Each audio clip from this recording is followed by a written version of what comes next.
जब भी हमें लगता है ना कि हमने ब्रह्मांड के रहस्यों को सुलझा लिया है, एक नई खोज सामने आती है जो हमारी इस समझ को चुनौती देती है। ये अंतरिक्ष हमें लगातार चौंकाता रहता है, तो साथ के साथ हमारे ज्ञान को भी बढ़ाता है और हमारे दृष्टिकोण को विस्तारित यानी एक्सटेंड करने का काम भी करता है। ऐसा ही एक रहस्य वैज्ञानिकों के सामने हाल ही में आया, डार्क कॉमेट्स, जो अंतरिक्ष में मंडराती आम अंतरिक्ष चट्टानों जैसे एस्ट्रॉइड्स और कॉमेट्स इन दोनों से बहुत अलग नजर आए हैं। सालों से हमने इन अंतरिक्ष चट्टानों को आम समूहों में वर्गीकृत यानी क्लासिफाइड किया हुआ था, धूमकेतु और क्षुद्र ग्रह। धूमकेतु यानी कॉमेट्स आइजी ट्रैवलर्स होते हैं जो गर्म होकर गैस और धूल छोड़ते हैं, जिससे इनकी शानदार पूंछ बनती है जो सैकड़ों किलोमीटर तक अंतरिक्ष में फैली होती हैं। दूसरी ओर क्षुद्र ग्रह यानी एस्ट्रॉइड्स चट्टानी या धातु युक्त होते हैं जिनमें बर्फीली बाहरी परत नहीं होती है। ये बहुत ही सीधी सी तुलना लगती है ना? खैर, 2023 में वैज्ञानिकों ने एक बेहद ही अद्भुत खोज की थी, डार्क कॉमेट्स। ये कुछ अलग ही पिंड निकलकर सामने आए थे। ये मायावी पिंड ऐसे दिखाई पड़े थे कि ये दिखते तो एस्ट्रॉइड्स के जैसे थे, लेकिन व्यवहार कॉमेट्स की तरह करते थे। ऐसा कोई पहला डार्क कॉमेट वैज्ञानिकों को साल 2023 में दिखाई दिया था। फिर 6 और खोजे गए। अब अंतर्राष्ट्रीय खगोलविदों की एक टीम ने 7 और की पहचान कर डाली है, जिससे अब ये ज्ञात संख्या दोगुनी होकर 14 हो गई है। हाल ही में हुई ये खोज एक और गहरा रहस्य उजागर करती है कि ये सभी डार्क कॉमेट्स भी एक जैसे नहीं हैं। मिशिगन स्टेट यूनिवर्सिटी के एस्ट्रोफिजिसिस्ट डैरिल सेलिगमैन और उनकी टीम ने डार्क कॉमेट्स के 2 अलग अलग प्रकार पहचाने हैं। पहला प्रकार सौर मंडल के आंतरिक क्षेत्र में मंगल की ऑर्बिट के अंदर रहता है। यहाँ मौजूद डार्क कॉमेट्स आकार में छोटे होते हैं, सिर्फ कुछ दर्जन मीटर तक, और उनकी कक्षाएं भी सूर्य के इर्द गिर्द गोल और स्थिर होती हैं। वहीं डार्क कॉमेट्स का दूसरा प्रकार बड़ा होता है जो सैकड़ों मीटर तक पहुंचता है और हाईली इलेप्टिकल ऑर्बिट्स को फॉलो करता है, जो जुपिटर तक पहुंचते हुए सूर्य के सबसे करीब मरकरी की ऑर्बिट से भी अंदर तक फैली होती हैं। इस कैओटिक व्यवहार से इनके अलग अलग सोर्सेज और कॉम्पोजिशन का संकेत मिलता है। इन डार्क कॉमेट्स को लेकर एक खास बात यह भी है कि ये अपनी गति को घटा और बढ़ा पाते हैं। अपनी इसी अजीब सी खासियत की वजह से ये हमारी समझ को चुनौती दे रहे हैं। सामान्य धूमकेतुओं के उलट इनका गैस छोड़ना दिखाई नहीं देता है, और एस्ट्रॉइड्स के उलट इनका गति परिवर्तन सिर्फ गुरुत्वाकर्षण बल या थर्मल रेडिएशन के चलते यारकोव्स्की इफेक्ट से समझा नहीं जा सकता है।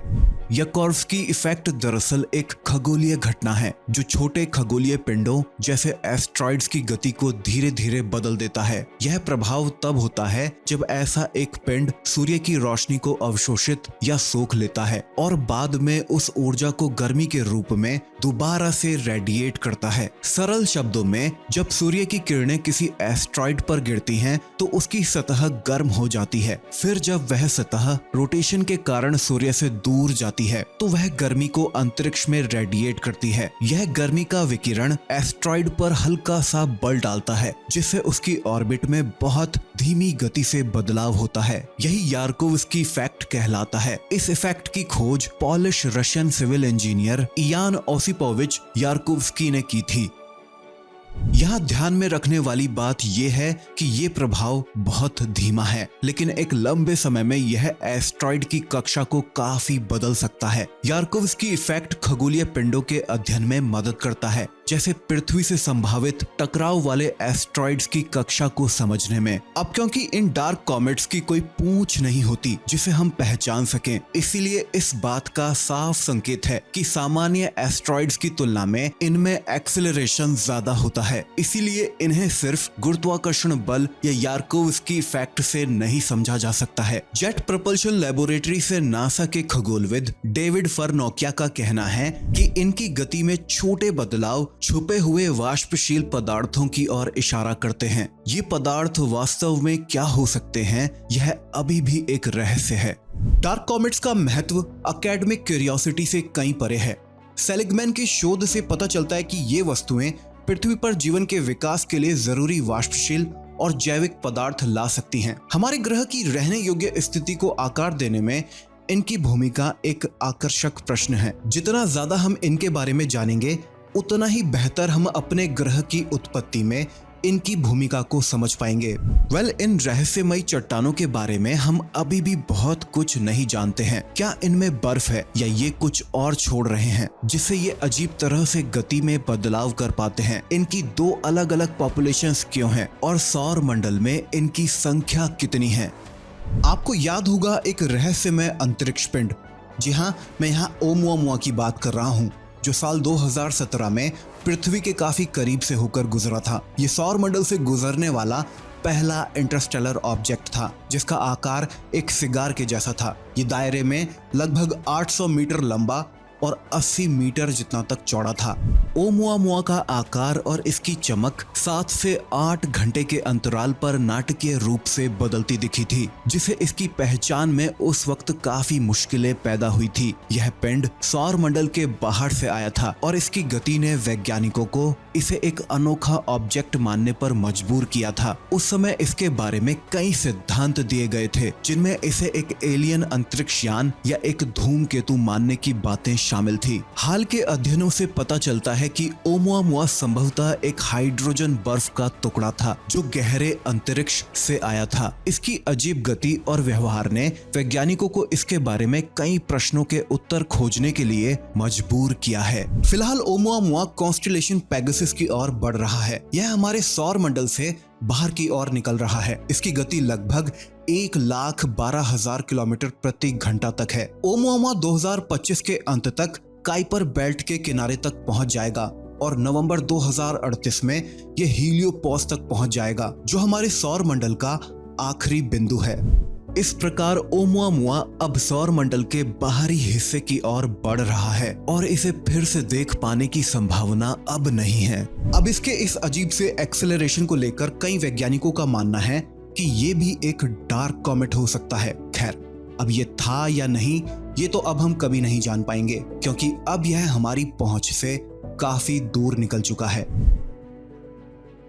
इसके अलावा डार्क कॉमेट्स को समझना हमारी पृथ्वी ग्रह की रक्षा के लिए भी जरूरी है। हाल ही में एक शोध में पाया गया है कि आंतरिक सौर मंडल में जितने डार्क कॉमेट्स हमने खोजे हैं उससे कहीं ज्यादा हो सकते हैं, जिसका पृथ्वी की सुरक्षा पर प्रभाव पड़ता है, क्योंकि हम यह कैलकुलेट करने के लिए सटीक ऑर्बिटल मॉडलिंग पर निर्भर करते हैं कि कोई एस्ट्रॉइड खतरा है या नहीं, क्योंकि ऑड एक्सेलरेशन इन अंतरिक्ष चट्टानों की कक्षा को बदल सकता है और ऐसा कोई भी बदलाव जो इन डार्क कॉमेट्स को हमारी पृथ्वी की ओर मोड़ दे, यह हमारे अस्तित्व के लिए कोई अच्छी खबर नहीं है। इसीलिए हमें यह निर्धारित करने में उस जानकारी को शामिल करना होगा कि कोई चट्टान संभावित रूप से खतरनाक है या नहीं। लेकिन इन अजीबोगरीब चट्टानों की खोज अभी बहुत नई है। इनके बारे में हम जो नहीं जानते हैं उसकी संख्या कहीं ज्यादा है जितना हम जानते हैं। यह पता लगाना कि ये क्या है, कहां से आते हैं और इनकी संख्या कितनी है, निसंदेह भविष्य में विचार करने योग्य तो है, खासकर इसीलिए क्योंकि इनका हमारे अपने अस्तित्व पर बहुत ही गंभीर प्रभाव पड़ सकता है।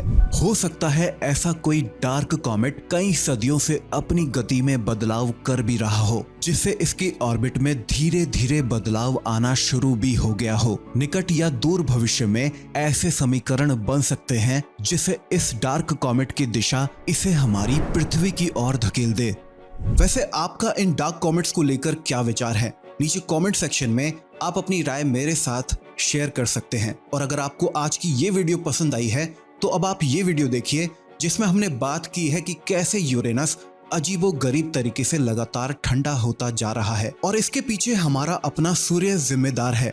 वो कैसे, उसके लिए अब आप ये वीडियो देख सकते हैं। इस वीडियो का लिंक आपको नीचे डिस्क्रिप्शन में, पिन कमेंट पर, ऊपर आई बटन पर और अभी एंड स्क्रीन पर भी दिखाई देगा। तो अब आप ये वीडियो जरूर देखिए। फिलहाल आज के इस वीडियो में इतना ही। मैं मिलता हूं अब आपसे एक नई वीडियो में एक नए टॉपिक के साथ। तब तक के लिए आप इस चैनल को सब्सक्राइब कर लेना, इस नोटिफिकेशन बेल को ऑल पर करते हुए।